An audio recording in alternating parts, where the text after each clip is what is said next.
Hello everyone, welcome to प्रयास UPPCS. Friends, इसके पहले वीडियो में हम पढ़ चुके हैं गुलाम वंश, जो कि जिसका टाइम पीरियड 1206 से लेकर के 1290 तक रहा था। और आज की वीडियो में हम बात पढ़ेंगे खिलजी वंश की, जो कि 1290 से लेकर के इनका टाइम पीरियड कब से 1320 तक रहा है। और टोटल इसमें शासक कितने हुए, तो 5 शासक हुए थे। खिलजी वंश में टोटल कितने 5 शासक हुए थे। और इसमें सबसे एक चीज़ यहाँ पर सबसे इम्पोर्टेंट ये है कि सबसे कम समय तक किस वंश ने शासन किया था, ये भी पूछ लिया जाता है। तो सबसे कम समय तक किसने, ये खिलजी वंश ने शासन किया था। सबसे कम समय तक खिलजी वंश ने केवल कितने 30 वर्षों तक शासन किया था। और फ्रेंड्स, आप हमारे अगर यूट्यूब चैनल पर पहली बार हैं तो चैनल को सब्सक्राइब कर लीजिएगा, वीडियो को लाइक कर दीजिएगा और शेयर करिए। जो भी आपके सजेशन हो उसे कमेंट बॉक्स में जरूर बताइएगा। अब हम देखेंगे यहाँ पर खिलजी वंश की स्थापना किसने की थी। खिलजी वंश की स्थापना की थी जलालुद्दीन फिरोज शाह खिलजी ने। जलालुद्दीन फिरोज शाह खिलजी, जो कि 1290 से लेकर के 1296 तक इसने शासन किया था और ये खिलजी वंश का संस्थापक था। और कैकुवाद ने इसे शाहिस्ता खां की उपाधि दी थी। कैकुवाद, जो कि एक ये शासक था गुलाम वंश का, हम इसको गुलाम वंश में पहले पढ़ चुके हैं। इसने इसको शाहिस्ता खां की उपाधि दी थी। ये जलालुद्दीन फिरोज शाह खिलजी को कैकुवाद ने शाहिस्ता खां की उपाधि दी थी। और जलालुद्दीन फिरोज शाह खिलजी की यदि इसके जो है राज्याभिषेक की बात करें तो इसका राज्याभिषेक कब हुआ था, ये 13 जून 1290 को हुआ था। और कैकुवाद द्वारा जो एक ये बनवाया गया था महल, इसका नाम था अपूर्ण किलोखरी, इसी में इसका ये राज्याभिषेक कराया गया था। और एक ये उदारवादी शासक था। एक चीज़ यहाँ पर ये स्टेटमेंट में कई बार पूछ लिया जाता है कि जलालुद्दीन फिरोज शाह खिलजी जो था तो ये एक उदारवादी शासक था। इसने रक्त और लौह नीति जो थी इसको इसने खत्म कर दिया था। इसको किसने चलाया था, गुलाम वंश का शासक था बलबन, इसने रक्त और लौह की नीति को चलाया था। और ये जलालुद्दीन फिरोज शाह खिलजी ने इसको समाप्त कर दिया था। नेक्स्ट बात करेंगे यहाँ पर इसी के समय में ये मुसलमानों का दक्षिण भारत पर जो है आक्रमण हुआ था। पहला आक्रमण जो है दक्षिण भारत पर ये मुस्लिमों का हुआ था। और वहाँ का ये देवगिरी पर, तो यह वहाँ का देवगिरी का शासक उस समय कौन था, जब ये मुस्लिमों का दक्षिण भारत में देवगिरी पर आक्रमण हुआ था तो उस समय वहाँ का शासक जो था तो ये राजा रामचंद्र देव वहाँ के शासक थे। नेक्स्ट बात करेंगे ये जलालुद्दीन फिरोज शाह खिलजी जो है इसने एक ईरानी ये फकीर थे, सीधी मौला इनका नाम था। इनको हाथी के पैरों के तले रंधवा दिया था। यहाँ पर जो है हम चीज़ों को पॉइंट टू पॉइंट डिस्कस करेंगे, क्योंकि ये मतलब उन्हीं चीज़ों को डिस्कस करेंगे जो चीज़ें इंपॉर्टेंट हैं। और 1290 में इसने ये मलिक छज्जू, जो कि ये कड़ा मणिपुर का इनका विद्रोह इसी के समय में हुआ था। खिलजी वंश में ही इसका ये मलिक छज्जू का विद्रोह 1290 में हुआ था और जलालुद्दीन फिरोज शाह खिलजी के टाइम पे हुआ था। इसके बाद ये 19 जुलाई 1296 को कड़ा में ही इसने अलाउद्दीन खिलजी की हत्या कर दी। ये अलाउद्दीन खिलजी ने हत्या कर दी थी। ये जलालुद्दीन फिरोज शाह खिलजी की हत्या किसने कर दी थी, अलाउद्दीन खिलजी ने कर दी थी। कब, ये 19 जुलाई 1296 को, कहाँ पर, कड़ा में। उसके बाद नेक्स्ट जो शासक हुए वो कौन हुए, अलाउद्दीन खिलजी हुए।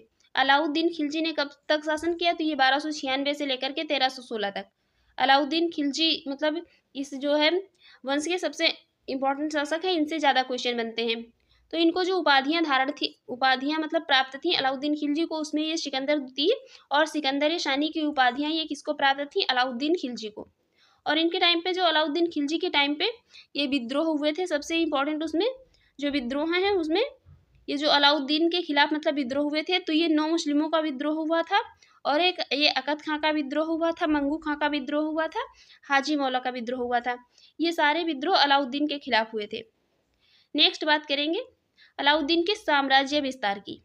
तो ये राजा बनने से पहले 1292 में जब मालवा आक्रमण, राजा बनने से पहले ये 1292 में ही कब मालवा आक्रमण हुआ था। और उसके बाद ये जलालुद्दीन की हत्या के बाद खुद को कड़ा का सुल्तान घोषित किया था। ये जलालुद्दीन की हत्या कर दी थी, उसके बाद खुद को अलाउद्दीन खिलजी ने कहाँ का, कड़ा का सुल्तान घोषित किया था। और बाद में ये दिल्ली आकर बलबन के महल में राज्याभिषेक कराया गया। उसके बाद यहाँ पर ये अलाउद्दीन का जो ये राजत्व सिद्धांत था, ये राजा का कोई सगा संबंधी नहीं होता है। ये अलाउद्दीन खिलजी को जो था ये इनका राजत्व सिद्धांत था।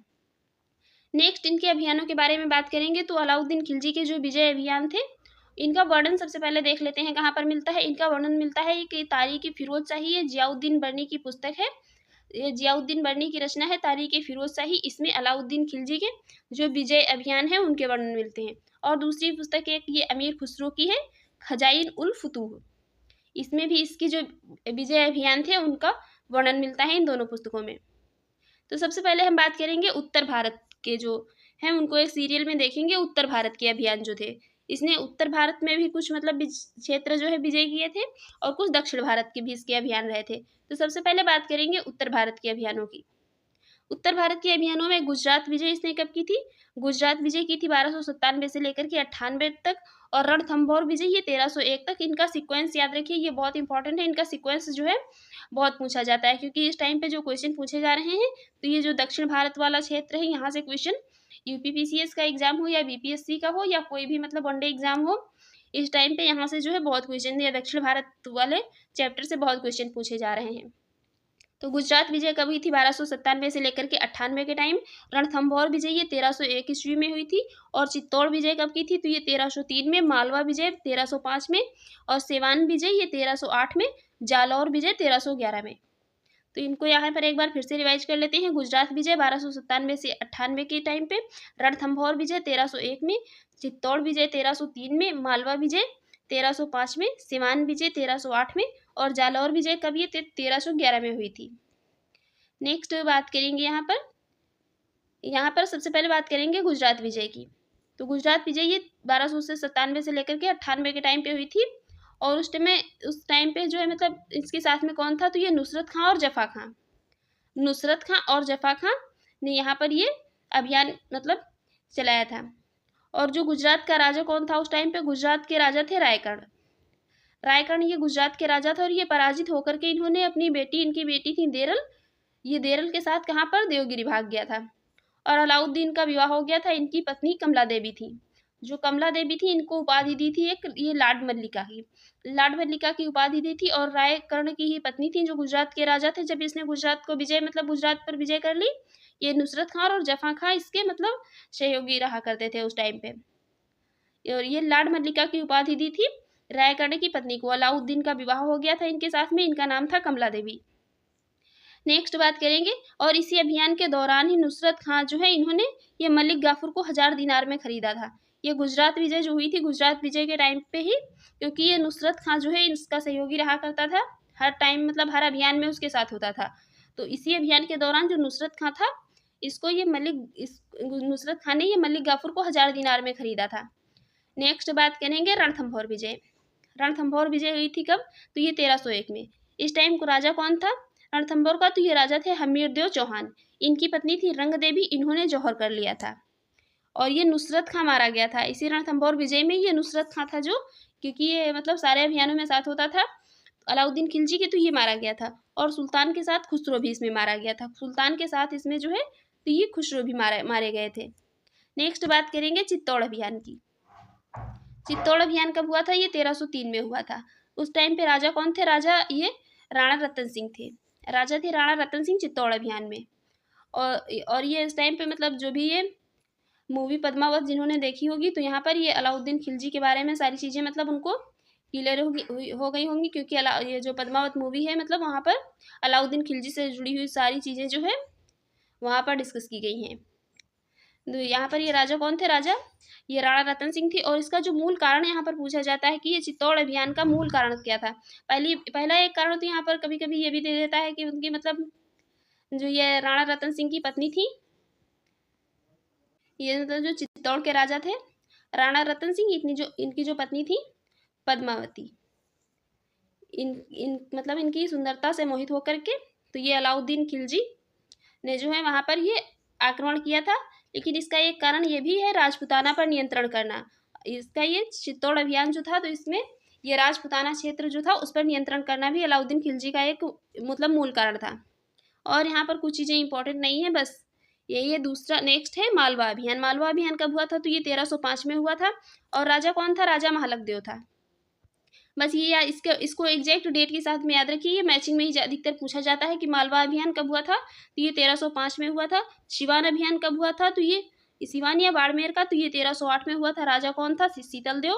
नेक्स्ट जालौर अभियान कब हुआ था? तो ये 1311 में हुआ था। राजा कौन था? तो ये कन्नड़ देव सोनगरा चौहान थे।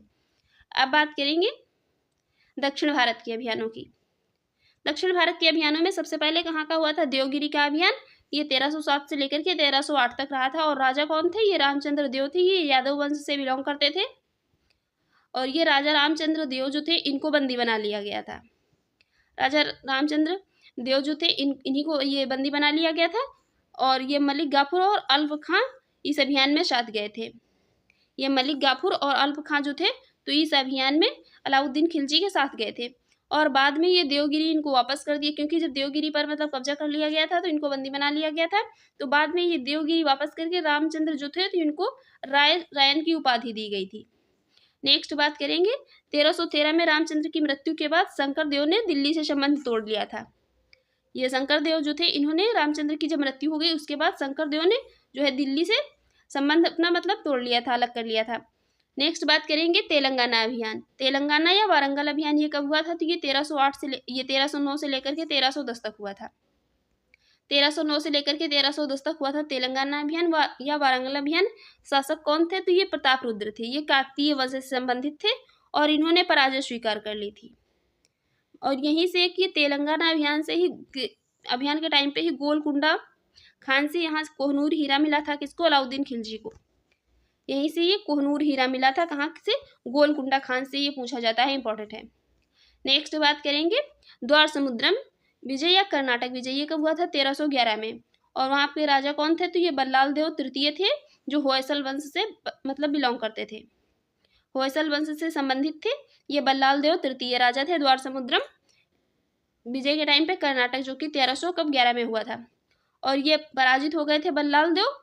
पराजित होने के बाद में ये मलिक गाफर ने मित्रता कर ली थी। पहले ये पराजित हो गए थे, बाद में मलिक गाफर ने इनसे मित्रता कर ली थी।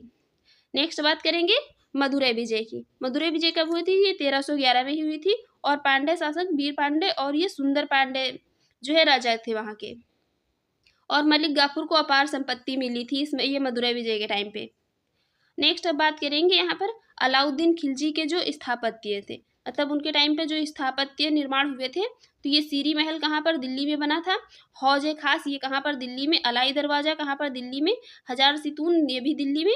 और ये जमात खाना मस्जिद भी इन्हीं के टाइम पे बनी थी। जमात खाना मस्जिद ये सारे अलाउद्दीन खिलजी के टाइम पे ही निर्माण हुए थे, स्थापत्य मतलब निर्माण हुए थे। सीरी महल दिल्ली में, हौज ए खास दिल्ली में, अलाई दरवाजा दिल्ली में, हजार सितून और ये जमात खाना मस्जिद, ये सभी इनके टाइम पे कुछ जो है सैन्य सुधार हुए थे। जिसमें ये क्या था? ये वाली चीज़ एक इम्पॉर्टेंट है, सेना को नगद वेतन दिया जाता था। ये अलाउद्दीन खिलजी के टाइम पे ही सेना को नगद वेतन देना प्रारंभ किया गया था। और एक यहाँ पर ये सैनिकों का हुलिया और घोड़ों को दागने की प्रथा प्रारंभ की गई थी, ताकि जो है घोड़ों को बदला ना जा सके और उनको दोबारा मतलब फिर से इस्तेमाल ना किया जा सके। इसलिए यहाँ पर ये सैनिकों का हुलिया लिखने की और घोड़ों को दागने की प्रथा की शुरुआत की गई थी अलाउद्दीन खिलजी के टाइम पे ही। नेक्स्ट बात करेंगे कुछ आर्थिक जो सुधार हुए थे उनमें। ये इनका वर्णन कहाँ मतलब ये आर्थिक सुधारों का वर्णन जो है कहाँ पर मिलता है? तो ये तारीख़ फिरोज शाही की एक पुस्तक रचना है, मतलब तारीख़ फिरोज शाही रचना है वर्णी की, इसमें इसका वर्णन मिलता है। खजाइन उल फुतूह ये अमीर खुसरो की रचना है, इसमें ये इसके आर्थिक सुधारों का वर्णन मिलता है। फुतूह ये सलातीन ये इसामी की रचना है, इसमें इसके वर्णन मिलते हैं। और रेहला जो कि इब्न बतूता की रचना है, जो कि ये मोरक्को का मतलब मोरक्को मूल का जो अफ्रीकी यात्री था, इसके इन सारी ये पुस्तकों में ये इसके आर्थिक सुधारों का वर्णन मिलता है। नेक्स्ट बात करेंगे बाजार नियंत्रण की। बाजार नियंत्रण की जिसमें ये गल्ला बाजार जो है तो ये नियंत्रण के लिए ये नियंत्रण के लिए था। गल्ला बाजार के नियंत्रण के लिए एक ये सहनाए मंडी अधिकारी नियुक्त किया जाता था। जो अधिकारी होता था बाजार नियंत्रण के लिए गल्ला बाजार के लिए, उसको क्या कहते थे? शहनाए मंडी कहते थे।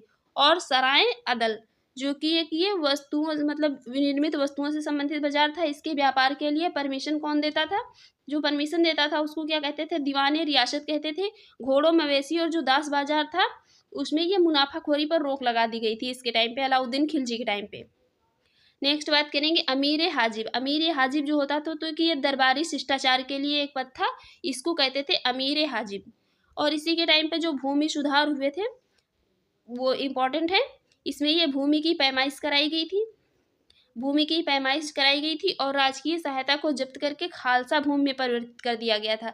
जो राजकीय सहायता को मतलब जब्त करके जो भूमि थी उसको किसमें? खालसा भूमि में परिवर्तित कर दिया गया था अलाउद्दीन खिलजी के टाइम पे ही। और ये खुद मुकद्दम चौधरी के जो कर थे इनके वसूलने की ये पैतृक अधिकार समाप्त कर दिए गए थे। ये जो खूत, मुकद्दम और चौधरी के कर वसूलने के पैतृक अधिकार थे इनको समाप्त कर दिया था इसने अलाउद्दीन खिलजी ने। और कर वसूलने के लिए एक जो अधिकारी को मतलब इसने नामित किया था उसको क्या कहते थे, उसको आमिल कहते थे। उसको क्या कहा जाता था, जो कर वसूलता था उसको आमिल कहा जाता था। और आय व्यय का नियंत्रण जो रखता था उसको क्या कहते थे, दीवाने वकूफ। दीवाने वकूफ कहलाता था जो आय व्यय का नियंत्रण रखता था। ये सारी चीज़ें बहुत इंपॉर्टेंट नहीं है, बहुत पूछी जाती हैं बहुत बार। और किसानों का बकाया जो रखता था, मतलब किसानों के बकाए के लिए जो होता था उसको क्या कहते थे, उसको दीवाने मुक्तखराज कहा जाता था। क्या कहते थे, दीवाने मुक्तखराज। और इसके टाइम पे जो कुछ कर नीतियाँ थी वो इम्पोर्टेंट थी। इसने कर कितना लगाया था, तो ये जो उपज होती थी उसका 50% कर लगाया था। जो उपज थी उसका टोटल कितना, 50%। और इसने खुम्स जो कि ये लूट का मतलब हिस्सा, लूट का धन होता था, उसमें इसने अपना सर्वाधिक हिस्सा रखा था। सब मतलब कम रखते थे, इसने कितना ना, ये 4/5 हिस्सा रखा था। अलाउद्दीन खिलजी ने जो लूट का धन होता था जिसको कि खुम्स कहा जाता था, इसमें अपना सर्वाधिक हिस्सा लगाया था, लिया था। और ये घरी चरी कर भी लगाया था, किसने, अलाउद्दीन खिलजी ने। नेक्स्ट बात करेंगे कुतुबुद्दीन ये मुबारक शाह खिलजी की। कुतुबुद्दीन मुबारक खिलजी की। कुतुबुद्दीन मुबारक खिलजी ये भी इस टाइम मतलब इसका ये लास्ट शासक था। ये एक अयोग्य शासक था इस वंश का ये अयोग्य शासक था। इसने कुछ उपाधियां जो हासिल की थी जिसमें ये खलाफल उल्लाह अल बयाशिक विल्लार की उपाधि, ये खलाफल उल्लाह और अल बयाशिक विल्लार की उपाधि हासिल की थी किसने, कुतुबुद्दीन मुबारक खिलजी ने। और ये हसन मुबारक नामक व्यक्ति से इसको विशेष लगाव था और हसन मुबारक ने ही इसकी हत्या करवा दी थी। एक ये हसन मुबारक नामक व्यक्ति था जिससे इसको, ये जो खिलजी वंश का अंतिम शासक था कुतुबुद्दीन मुबारक खिलजी, इसको इससे विशेष लगाव था और इसी ने इसकी हत्या करवा दी थी। तो फ्रेंड्स, आपको हमारी ये वीडियो कैसी लगी कमेंट बॉक्स में ज़रूर बताइएगा। Thanks for watching.